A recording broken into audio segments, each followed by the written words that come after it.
all you need to do is kopyahin ang lahat. Kung gumawa kayo ng another copy of yung door schedule nyo. Bakit? Yan na lang kayo gagawa ng window schedule. So, paano ang gagawin pag nakagawa na kayo? Use copy command and burahin nyo lahat ng laman maliban sa description, material, quantity, and location. So, paano ang gagawin doon? Use the blue window para yung laman lang ang bumabura. Then, baguhin ang ating pamagat. Sa title bar, ang ilalagay nyo ay window schedule.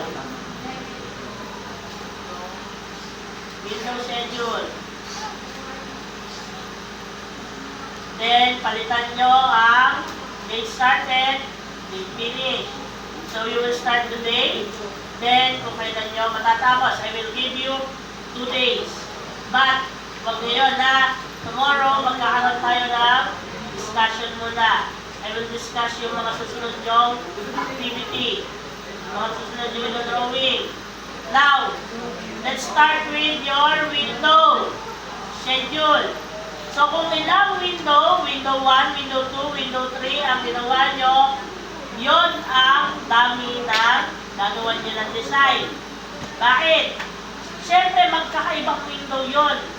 Kung tatlo ang window na ginawa nyo, for example, your window 1 is your front window. Gumawa kayo ng window dito sa kabilang gilid. Ginawa nyo window 2, magkaiba ng design, or magkaiba ng ng sukat. Last window is window 3, yung sa CR. Now, kung pare-pareho ang window 1, window 2, window 3, itong mga nasa kwarto nyo, kapareha lang ng nasa salas nyo, then, pwede kayong dalawang window lang ang gagawin. Ngayon, yung dalawa lang ang window na gagawin na design, wala kayong kapag-asa sa plus 1.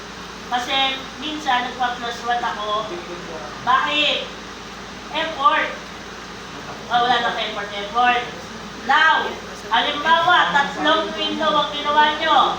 For example lang, ha? Halimbawa, ito, kita nyo to, window 1, window 2, bumili ito yun, and window 3. Sample lang to, ha? Hindi to, ha? Tuloy na nangyayari. Let's start with the window. Ang taas ng window sa ating finish floor line, ito ang ating finish floor line, is 0.9. Take note nyo yun para hindi kayo nalilito. Ang gagamitin natin is 1:40 pa rin. So let's start creating your window. Ang standard height ng window at ang standard na lapad ng window na pinagamit ko sa inyo is 0.8, so that is 1.6. Lapad. Ang height niya, 1.2 or 1.20. So, gagawa muna kayo ng rectangle. Use your wall muna. Wall layer. Make sure that wall layer ang nakalagay. Rect, enter. At 1.6. Ay, 1.6. Paano pag 1:40? Anong formula natin? Saan itatimes yung 1.6? 2.5. O, pakitimes. Ang 1.6. Ano? 4. So, add 4. Ano ang 1.2 times 2.5? 1.2 times 2.5. 4, 1.2 times 2.5, 3. 3, enter. O, yan. So, iyan yung pangkaraniwang sukat or standard sizes ng window na ginagamit. So, i-move nyo yan, select it, move it from this point, gawin nyo pataas. 0.9 times 2.5. Ano ang sagot? 0.9 times 2.5. 2.25. O, move it 2.25, enter. So, ganyan ang drawing ng ating window. Bakit? Dapat siya ay alam kung gaano kataas sa floor line. Dahil yon ang gagawa natin ng butas. Hoy! Boys dyan! Kung ano-ano ginagawa niyo dyan. Now, if you have yung ating window 2, yung fixed window dito sa kwarto, yung maliit na window na yon, that is rectangle RBC, enter. Ang sukat niyan ay 1.8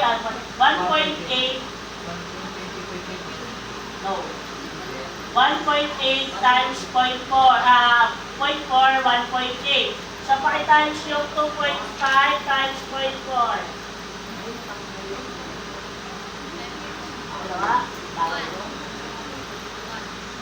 One. So, create a rectangle at 1, comma, then 1.8 times 2.5. 4.5. 4.5. Enter. So, yan yung ating window na isa. I-move niya ng 0.2 from the finish floor line. So, this is just an example again. 0.2 times 2.5. 0.5. Yan. So, that is the height of your fixed window. Now, window 3. Ayun, that is 0.5. 0.5 times 2.5. 1.25. So, square lang yan. So, 1.25 at 1.25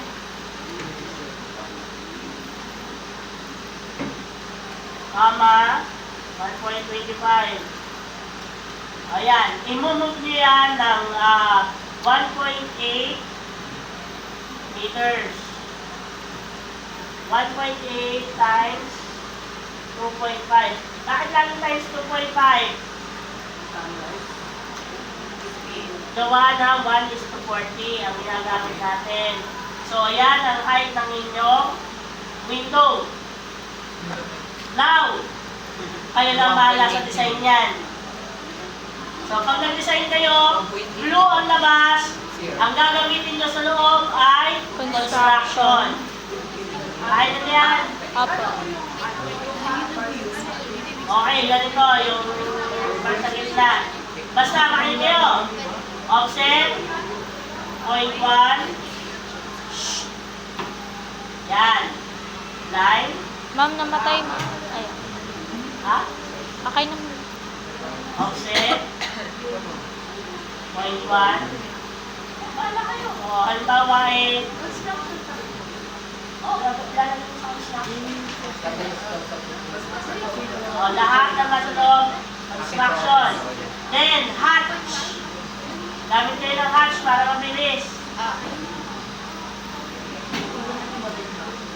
Ito gamitin nyo, RC para sa hatch. 135. Enter. Masyadong malaki. 1.1. Yan. O, select nyo, gawin nyo nasa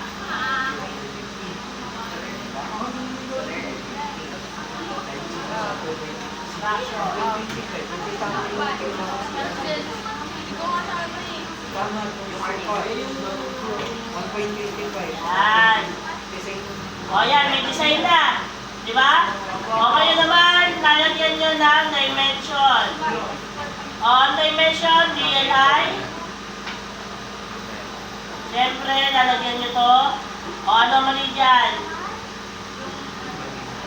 Ano mali dyan? Yung sukat. Yung number. So, ano dapat yan? Kapalitan nyo using the MO command, hanapin. Di ba ma'am, click muna yung ano. O, select the dimension, the property. O, hanapin niya yan, saan papalitan, ano lalagay. For example, this one is 2.25. So, this is 0.90. 0.90. Yan. Okay na. O ito, 1 point. 1 point. Uy, ano to?